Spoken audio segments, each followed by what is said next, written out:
सुनो, एक चुनरी भी श्री जी की दे दो।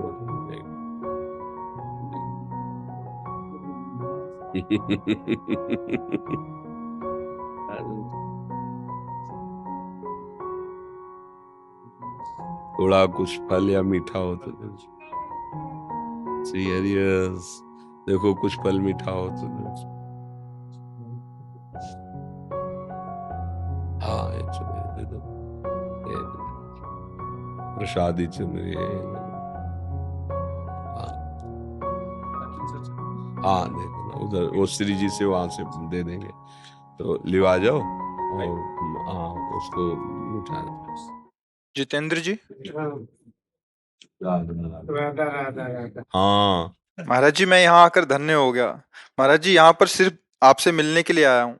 महाराज जी, किस कहीं से सुना कि आप अस्पताल में भर्ती हैं, तो जैसे ही पता लगा तो मैंने ना सोचा ना समझा 300 किलोमीटर पैदल यात्रा करके आपसे मिलने अस्पताल आया। में तो नहीं भर्ती। मतलब मैं मुझे जानकारी नहीं थी महाराज, तो मैंने किसी से पूछा कि महाराज कहाँ पे मिलेंगे, तो उन्होंने कहा इस समय उनकी तबीयत बिगड़ी हुई है। मैंने तबीयत तो क्या है कि 18 साल से बिगड़ी हुई है। महाराज जी, ये एक आपकी पुरानी वाली जो वीडियोस होती है ना, वो भी वायरल हो हाँ, जाती हैं क्या तो है कि उसमें। अब लोग अब कुछ भी डाल रहे हैं, वो ऐसा। सोशल मीडिया के जरिया से मैंने सोचा कहीं भी महाराज मुझे मिलेंगे, मैं वहां पे पहुंचूंगा जरूर। बड़ी कृपा हुई श्री जी की कि आप वृंदावन आए, आप दर्शन। जब संतों के पास जाए तो उनको सुख देने के लिए नाम उच्चारण करें, जैसे उनका ना आपका नाम, तो राधा राधा राधा राधा राधा। तो हमें सबसे बड़ी भेंट, सबसे बड़ा सुख अब हमें तभी आपको देखने की इच्छा होगी जब आप नाम उच्चारण करेंगे। ऐसे जैसे आप हाँ बोले ना, अब चूंकि आपको संग नहीं मिला ना, इसलिए कभी किसी भी संत के पास जाओ तो उसको नाम सुनाओ। जैसे देखते हैं ना सन, बाबा जय सिया राम, बाबा राधे श्याम, राधा राधा, तो उससे हमें सुख मिलता है कि आपने हमारे आराध्य देव का स्मरण, तब आपको हम प्यार दृष्टि से देखते हैं। और आप पैदल आए इसलिए आपका स्वागत करते हैं, और हम सदैव स्वस्थ हैं। हमारे शरीर को जो कष्ट है वो एक लीला है भगवान की, भगवान की लीला है। आपको दिखाई देते हैं बीमार आदमी है? नहीं, बस वो एक नाटक चल रहा है, माया का नाटक चल रहा है, डायलिसिस होता है। देखो सबसे बड़ा रहस्य है स्वस्थ होने का आनंद। अगर चित्त आनंद है तो फिर सब लघु रहता है। अब हमें प्रियाजू के चरणों का आश्रय सहारा मिल गया है, तो हर समय मन उनकी कृपा से आनंदित रहता है। शरीर कष्ट में रहता है, डायलिसिस होते हैं, बड़ी दवाइयां हैं, बड़ा कष्ट है, पर वो सब एक बाहरी माया का नाटक मात्र है। आनंद है हमें। अस्पताल में भी भर्ती रहना पड़ा, ऑपरेशन भी हुए, सब दुनिया की चीजें, पर ये सब माया का नाटक है। आनंद है तो प्रभु के नाम में, रूप में, और उसी आनंद के बल से हम आनंदित रहते हैं, और वही हमारे जीवन का परम लाभ है। नहीं तो अगर शरीर स्वस्थ है और आप गंदे आचरणों में, तो क्या आप आनंदित हो क्या? आप सोचो, देखो आप जल रहे हो, आप क्लेशित हो, आप अशांत हो, ऐसे ऐसे राक्षसी भाव एक दूसरे को मारे डाल रहा है, एक दूसरे को क्या है ये?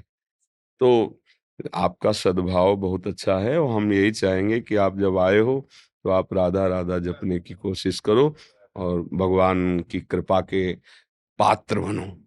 देखो संतों के पास किसी भी भाव से जाए, अगर हमारा ये भाव है ना कि ये भगवान है या ये पूज्य हैं भगवान के समान, या ये इनकी कृपा, तो ज्यों ज्यों पग आगे बढ़े कोटिन यज्ञ समान, एक एक कदम में करोड़ों यज्ञों का फल मिलता है आपके भाव से। सामने वाला क्या है उससे मत देखो।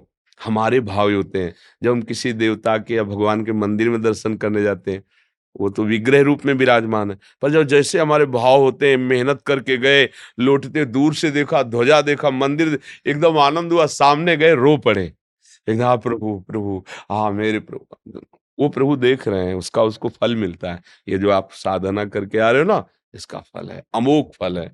भगवान के दर्शन और भगवान के भक्त के दर्शन ये बराबर है। संत दर्श जिम पातक टरे।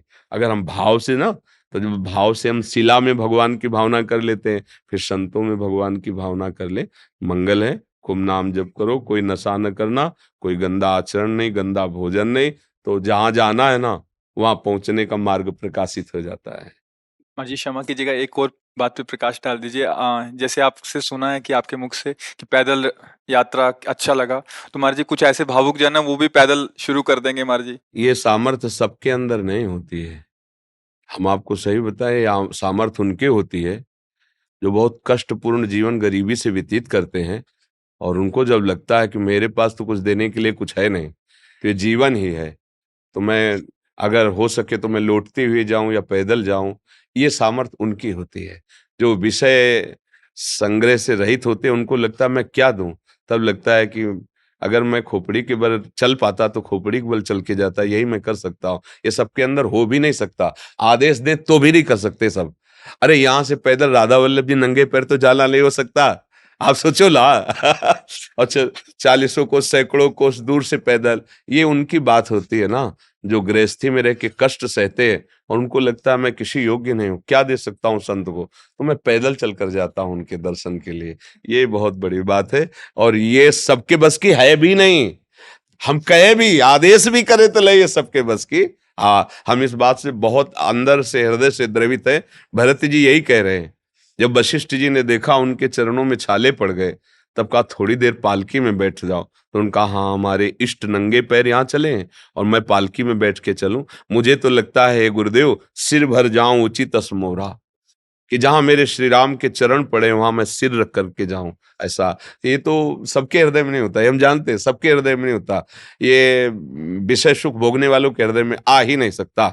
ये उनके हृदय में आता है जो दैन्य होते हैं और जिनके मन में है कि मैं क्या दे सकता हूँ। तो यही है, शरीर है, इसी को कष्ट दे करके मैं जाता हूँ, भूखा प्यासा जैसा भी मैं उनके दर्शन करूं। ये अमोघ बात है सबके ये लेके सब कोई ऐसा मत करना, हम कह रहे सब कोई करे तो कर भी नहीं सकता, नहीं कर सकता। ये आप मतलब साधारण बात मत समझना, कोई मनोरंजन नहीं है ऐसा। पैदल चल, ऐसा हमने कई भक्तों को देखा है, कई भक्तों को देखा है, सैकड़ों कोस ऐसे पैदल। या देखो ना, महाराष्ट्र में सैकड़ों भक्त पैदल यात्रा करके विट्ठल भगवान के दर्शन कर, बड़ी दूर लंबी लंबी यात्राएं। हाँ, 84 कोस ब्रज की पैदल यात्रा, तो इनके भाव हैं संत दर्शन के लिए। तो ये ऐसे सब कोई थोड़ी आ सकता है कि भाई दिल्ली से कार छोड़ दी और पैदल वहां से आ रहे, आ ही नहीं सकता। इतनी हिम्मत ही नहीं है। हिम्मत तो उसकी ही होती है ना जिसको ये लग गया कि अब हमारे पास तो कुछ है नहीं, शरीर प्राण ही है, अब यही हम समर्पित करते हैं। बहुत बड़ी बात है, बहुत बड़ी बात है।